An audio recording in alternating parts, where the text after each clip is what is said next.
오늘 추수감사 주일 예배에 우리에게 은혜 주실 하나님 말씀은 시편 75편 1절입니다. 찾으신 줄 믿고 성경을 대독합니다.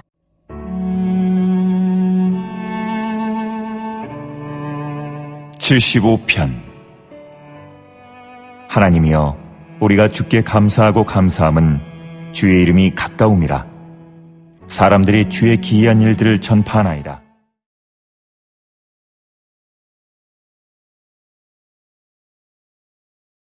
그런데 오늘 여러분들에게 말씀을 드리려고 하는 의미는 뭐냐면은, 우리가 주 앞에 감사해야 된다는 그 목적성과 목표와 그 당위성은 알고 있는데 왜 감사가 온전하게 이루어지지 못하느냐. 하나님께 감사한다고 하면서 그 감사가 인간의 계산이 되어지고, 인간이 그 계산을 통하여 이만큼만 드려도 괜찮을 것 같고 이만큼은 내 것으로 해도 될 것 같은 감사가 왜 이루어지는가에 대해서 한번 살펴봐야 되겠다는 생각을 갖게 되었습니다. 그것도 오늘이 특별히 추수감사 예배여서 추수감사 예배로 적당한 설교인 11조 해야 된다, 헌금을 드려야 된다, 무엇을 또 해야 된다, 하나님 앞에 모든 것을 온전히 바쳐야 된다는 얘기로 드려지는 게 아니라, 우리가 진정한 온전한 감사를 드리기 위해서 그 온전한 진정한 감사가 어떻게 되어야 되는지에 대해서 보는 것이 더 중요하지 않나는 생각을 갖게 되었습니다. 그러면 왜 온전한 감사가 드려지지 못하고 진정한 감사가 드려지지 못하느냐? 첫 번째 장애물이 있었습니다. 그 첫 번째 장애물이 바로 당연이라는 겁니다. 당연. 따지고 보면 당연한 것은 하나도 없습니다. 이 땅에서 모든 존재하는 모든 사물과 사람과 공존하는 많은 생물들은 분명한 이유가 있고 그 이유를 통해서 생겨난 존재물이 있는 것을 우리는 알고 있습니다. 여전히 우리는 주님의 보이지 않는 손을 통하여 우리 길을 인도하시고 허락하신 모든 것들을 통하여 물질도 건강도 성공도 누리고 있는 것이 사실입니다. 우리가 누리는 모든 것이 인생을 주관하시는 하나님의 선물임을 우리는 깨닫고 있습니다. 그러나 그 깨닫지 못함 속에 뭐가 있냐면은, 저는 이 말씀을 준비하면서 놀라운 사실을 발견하게 되었어요. 감사의 절대적인 기준이 누구십니까? 바로 예수님입니다. 그 말씀이 어디 있냐면 요한복음 11장 41절 말씀을 같이 읽겠습니다. 주보에 기록된 말씀을 같이 읽겠습니다. 요한복음 11장 41절 시작. 돌을 옮겨 놓으니 예수께서 눈을 들어 물어보시고 가라사대 아버지여, 내 말을 들으신 것을 감사하나이다 라고 기록되어 있습니다. 이게 어떤 상황입니까? 죽은 지 사흘이 지난 나사로에게 온 겁니다. 그리고 그 나사로에게 와서 돌을 치우라고 말씀하시고, 그 과정까지의 모든 것을 보세요. 나사로가 살아나지 않았어요. 여전히 돌을 열자 썩은 냄새가 진동했고, 많은 사람 앞에 나사로가 나는 살았다라고 보여주기 전의 일입니다. 그런데 예수님께서 하늘을 우러러 주여, 내 말씀을 들으심을 감사합니다. 이게 어떤 감사인 줄 아세요? 우리가 드려지는 이 감사의 모든 것은 하나님이 내가 이만큼 받았으니, 하나님이 주신 것을 내 은혜를, 내 축복을 이만큼 받았는데, 이것 중에 10의 1조를 주님께 드립니다고 드리는 감사가 우리의 감사예요. 계산된 감사라는 거예요. 그러나 예수님이 오늘 요한복음 11장에 나타난 감사는 무슨 감사냐면 선행적 감사라는 거예요.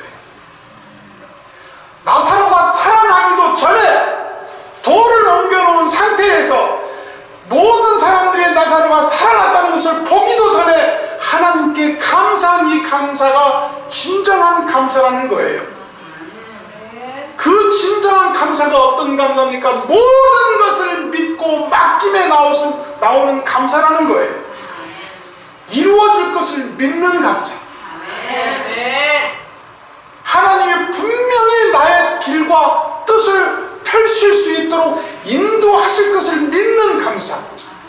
그 감사가 진정한 감사라는 거예요. 그러나 우리는 여전히 감사하고 있는 것 같습니다. 우리 신앙을 다시 한번 반성해 봐야 돼요. 나의 감사가 온전함으로 말미암아 하나님께 과연 영광을 돌렸는지, 나의 감사가 온전하지 못하여 여전히 죄 가운데 있는지를 한번 생각해 보셔야 돼요. 여전히 가슴속에 나 혼자만 알고 있는 응어리가 있을 겁니다.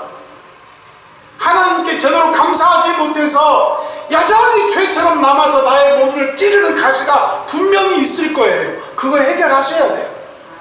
그거 해결하셔야 진정한 감사가 이루어지고 내가 앞으로 드려야 할 모든 감사가 온전하게 드려질 수 있는 감사가 되는 것입니다. 그 당연함이 없어져야 돼요. 그게 하나님의 은혜인 것입니다.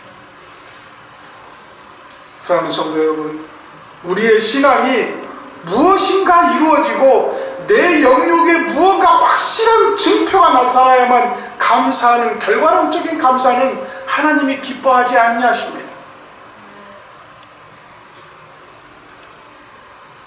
내가 받은 은혜, 내가 받은 축복, 내가 받은 모든 사랑하심이 당연함이 아니라 먼저 선행적으로 주여 나의 길을 인도하심에 감사합니다 드리는 그 감사를 통하여 하나님은 옮겨진 돌에서 우리의 생명을 꺼내어 살리시는 역사가 분명히 있을 줄로 믿습니다. 두 번째 장애물이 있더라고요. 그 두 번째 장애물이 바로 비교라는 거였습니다. 우리가 누리는 것이 주님의 선물이지만 내게 주어진 것을 꼭 남하고 비교하는 사람들이 바로 우리 인간이에요. 다 축복하셨는데 왜 내 축복이 다른 사람의 축복에 비해서 적은지를 계산하는 게 인간입니다. 제가 얼마 전에, 오래전인 것 같습니다, 설교에서 이런 말씀을 드린 적이 있어요. 많은 사람들이 가지고 있는 고민, 걱정, 염려가 있습니다. 다 그 염려와 걱정 때문에 죽겠다 살겠다 하며 몸부림치고 살아가는 것이 인간입니다. 그 모든 고통과 염려와 걱정을 알아주기를 원하는 게 사람이에요. 그래서 어느 날 많은 사람들이 모여서 그 일들을, 그 걱정을, 염려를, 그 고난을 서로 얘기하는 기회가 생겼고, 그 얘기를 통해서 그 내가 가지고 있는 아픔과 고통을 서로 바꿀 수 있는 기회가 생겼다고 해요. 그래서 많은 사람들이 내가 가진 고난이 너무 힘들어서 이번 기회에 좀 작은 고난으로, 좀 덜 힘든 고난으로 바꾸고 싶어서 많은 사람들이 모였다. 많은 사람들이 모여서 그 얘기를 하다 보니까 내 고난은, 내 아픔은, 내 힘듦은 남들에 비해서 너무 작더라는 거예요. 서로 한참을 얘기하고 있는데 이렇게 둘러보니까 사람이 한두 사람씩 슬슬 빠져나가더래요. 그게 바로 비교의식. 나만 괴로운 것 같고, 나만 힘든 것 같고, 나만 참 애써 살고 있는 것 같이 생각하는 사람들이 많다는 겁니다. 성경에서 감사의 내용이 제일 많이 언급되는 성경이 바로 시편이죠. 오늘 본문을 포함해서 시편에 감사에 대한 얘기가 가장 많이 나오는 말씀이 있습니다. 우리 많은 믿는 사람들이 제일 좋아하는 말씀은 역대상 16장 34절 말씀이죠. 그 말씀은 여호와께 감사하라, 그는 선하시며 그 인자하심이 영원함이로다 라는 말씀입니다. 하나님께 감사할 것을 강조하면서 그 이유가 하나님은 인자하시고 그 인자하심이 영원함이라는 거예요. 하나님이 보시기에 우리 사람들이 하나님께 감사하는 그 모양이, 오늘 추수감사절에서 이렇게 앞에 많은 주님이 주신, 하나님이 주신 많은 물질들을 이렇게 펼쳐놔서 예쁘죠? 예쁜데 아마 내년 추수감사절에는 더 예쁘고 더 멋있게 할 줄로 압니다만은, 시철아 자꾸 하울링이 생겨서 그런데 미안해. 좀 소리 좀 줄여주시고요. 하나님께서 우리의 모든 감사하는 것을 주님께서 받으시고 그것을 통해서 기뻐하신다고 말씀을 하셨는데, 아마 예루살렘 성전에 동전 둔입 떨었던 그 마음일 거예요. 우리는 그런 마음으로 하나님께 감사하고 있을지도 모르겠어요. 그러나 하나님께서 우리가 감사함을 통하여 하나님께서 기뻐하시고 우리를 영원히 인자하심으로 사랑하시겠다는 그 말씀이 역대상 16장 34절 말씀이지만 시편에 나오는 말씀 가운데에는 뭐라고 되어 있냐면 시편 44편 8절 말씀을 같이 읽겠습니다. 시작. 우리가 하루 종일 하나님으로 자랑하였으리이다. 우리가 하나님의 이름을 영영히 감사하리이다. 시편 50편 23절 말씀도 같이 읽겠습니다. 시작. 감사로 제사를 드리는 자가 나를 평화롭게 하나니 그 행위를 옳게 하는 자에게는 내가 하나님의 구원을 보이리라. 라는 말씀처럼 감사를 옳게 하는 자, 이 말씀은 진정으로 감사하는 자를 말하며 온전히 감사하는 자를 말하는 것입니다. 그런데 시편에는 이 감사를 뭐라고 표현하겠냐면은 그 모든 우리의 신앙의 행위가 감사로 되어야 되고 감사해야만 하고 감사해야 하는 것이며 감사하며 또 하며 심지어 감사를 할 것을 찾아야 된다라고 시편에서 말씀하고 계십니다. 감사가 그렇게 중요한 거예요. 감사하는 자를 하나님이 찾으시기 때문입니다. 이 감사를 드리는 자가 비교하는 감사를 통하여 내가 하나님께 부끄러운 감사를 드리게 될 수 있는 단초가 되는 것을 성경을 통해서 볼 수가 있습니다. 사도행전에 나오는 아나니아 삽비라를 보세요. 그들이 어떤 사람들입니까? 마가의 돌방 120문도를 통해 성령의 역사를 받고 성령이 충만하여 그들이 가진 모든 것을 팔아 나누는 형제들이었어요. 그 사람들이 물질 앞에 작아지기 시작하면서 하나님과의 내 것을 구분하기 시작하면서 그들이 결국 막닥뜨린 것은 죽음이라는 것이었습니다. 선행적 감사가 이루어졌다고 하면, 진정한 온전한 감사가 이루어졌다고 하면 그런 일이 벌어지지 않았을 것이죠. 우리의 감사는 감사해서 감사하는 감사는 하나님께서 받으시겠지만 기뻐하시지는 않을 것 같아요. 말씀처럼 선행적 감사, 감사할 것을 찾아내어 감사하는 감사가 이루어질 때에 하나님께서 온전히 기뻐하시고 그 물질을 기뻐하시고 그 마음을 사랑하시고 우리를 축복해 주실 줄로 믿습니다. 아멘. 사랑하는 성도 여러분, 남의 떡이 더 커 보이는 것은 사실입니다. 남의 떡이 더 맛있어 보이는 것도 사실이지요. 남들이 먹는 것이 내 것보다 더 비싸고 좋은 것 먹는 것처럼 보일 때가 있습니다. 그게 사람의 심리입니다. 그것을 부러워할 필요도 없고, 우리의 신앙과 믿음이라는 것은 남의 것을 바라보지 아니하고 주님이 내게 주신 것을 감사하고 사는 삶이 되었을 때에 하나님이 우리를 축복해 주실 줄로 믿습니다. 세 번째로 드리는 장애물은 욕심이라는 거예요. 이 욕심이라는 것은 크게 말씀드리지 않아도 됩니다.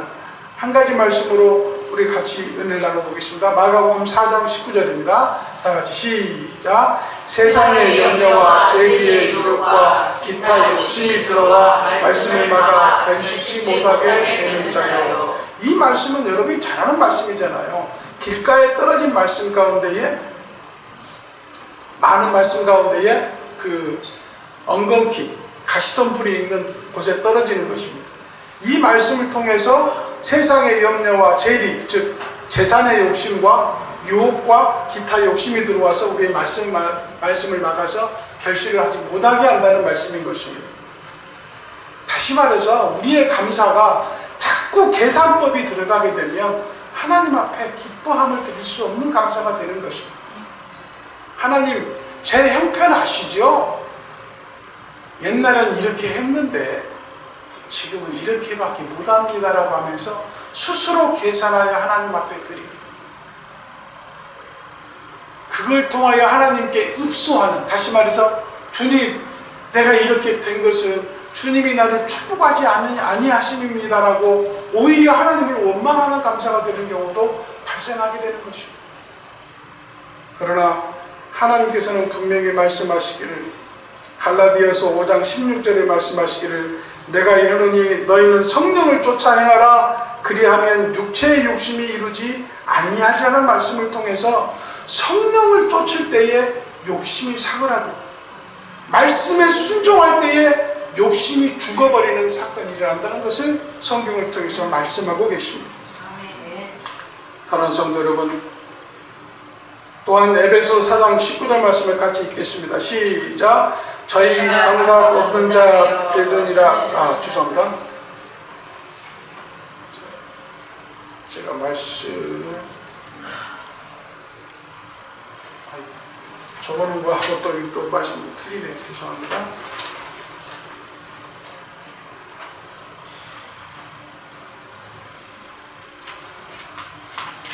갈라디아서 5장 16절, 5장 24절 시작. 그리스도 예수의 사람들은 육체와 함께 그 정과 욕심을 십자가에 못 박았느니라. 우리의 죄만 십자가에 못 박은 게 아니라 우리의 욕심까지도 못 박았다라고 예수님께서 말씀해 주고 계십니다. 그러나 그 욕심이 살아있음은 무엇이냐면 여전한 자기의 욕심이 있다는 거예요. 여전히 하나님 앞에 계산적인 관계로 믿음 생활을 하고 계산적인 관계로 신앙 생활을 하고 있다는 거예요. 주님, 내가 이렇게 믿음 생활하니 나를 축복하시고 그 축복을 통하여 내가 감사하겠다는 계산이 들어가 있다는 것이에요. 그러나 주님께서는 말씀하시기를 너희의 온전한 감사가 되기 위해서는 너희의 죄도 십자가에 못 박았지만 이미 내가 너희의 욕심까지 못을 박았으니, 오늘 본문의 말씀처럼 감사함이 넘치는 감사가 일어날 수 있도록 하는 것이 믿음의 온전한 방법임을 깨닫게 하시는 말씀인 것입니다.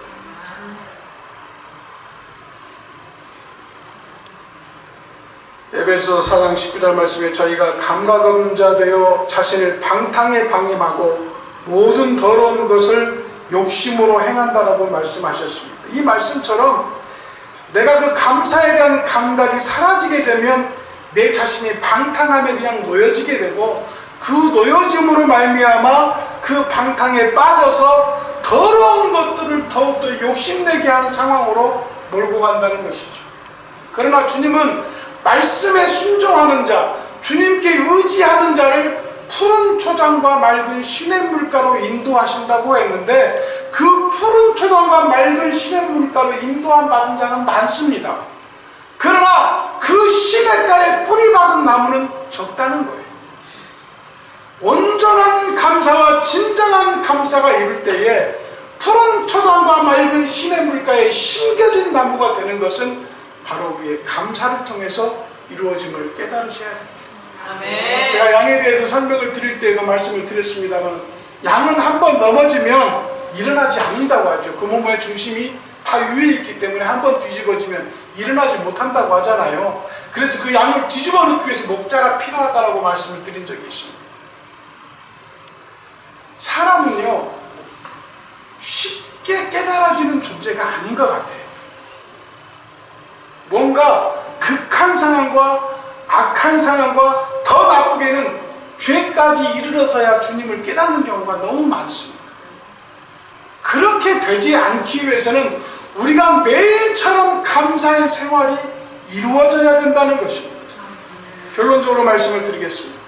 오늘은 추수감사주일 예배로 드리지만 우리의 주일이 매주 감사의 주일이 되어야 될 줄로 믿습니다. 그 말씀은 뭐냐면 우리가 예배를 드리는 목적이 하나님께 영광을 돌리는 것도 있지만 우리의 예배의 목적이 지금까지 이 순간순간만을 버티게 하시고 살아내게 하시는 하나님의 은혜가 있었기 때문에 매 주일이 감사 예배가 되어야 되는 게 마땅한 것입니다. 아멘. 이 말씀을 오해하시거나 곡해하지 말으셔야 될 게 뭐냐면 감사주일로 드리자고 해서 매주일 헌금하고 매주일 헌금하고 11조하고 하는 그런 말씀으로 곡해하지 마십시오. 감사의 방법은 내 믿음을 드리는 거예요. 그 믿음이 드려져야 물질이 드려지고 그 믿음이 드려져야 나의 믿음이 신앙이 하나님께 온전하게 바쳐지는 것입니다. 아멘. 믿음이 동원되지 않은 감사는 하나님께 아무 소용이 없습니다. 아멘. 이 감사절을 통해서 하나 생각할 수 있는 그림이 있네요. 프랑스와 밀레라는 그림, 옛날에 이발소가 참 많았었습니다. 배이사 죽는 아내들과 만종이라는 들에서 한 부부가 이렇게 기도하는 모습의 그림을 생각하게 됩니다. 노을진 들판에 가난한 부부가 서 있습니다. 그리고 온종일 고된 노동 끝에 손에 들려진 그 벼이삭들 조금 하고 몇 알의 감자와 궁핍한 삶이 보입니다. 그러나 저 뒤에 멀리 배경 속에 십자가가 있는 교회가 보이고 그 앞에서 때가 되어 그들이 기도하는 모습이 그려진 그림, 만종을 잘 아실 겁니다. 어쩌면 내가 다른 사람들 보이기에 잘 살지 못하고 부유하지 못함이 부끄러울 때가 있을 거예요. 내가 처해 있는 환경이 다른 사람에 비해서 편안하지 못하고 안락하지 못함이 참 나를 힘들게 하고 괴로운 일이 분명히 있을 거라고 저는 생각을 합니다. 그러나 그 가운데에도 하나님께 감사할 것을 찾을 수 있는 신앙이 있어야 돼요. 그 가운데에서도 나를 사랑하시는 하나님이 나를 지금까지도 이렇게 보호하심이 얼마나 감사한 것인지를 찾아야 될 때가 분명히 있을 것입니다. 사랑하는 성도 여러분, 나무가 모여서 숲이 되고 미소가 모여서 웃음이 됩니다. 작은 감사가 모여서 큰 감사가 되는 것처럼 데살로니가전서 5장 18절에 범사에 감사라는 그 말씀은 작고 사소한 것에서 감사의 제목을 찾으라는 말씀인 것과 같은 것입니다.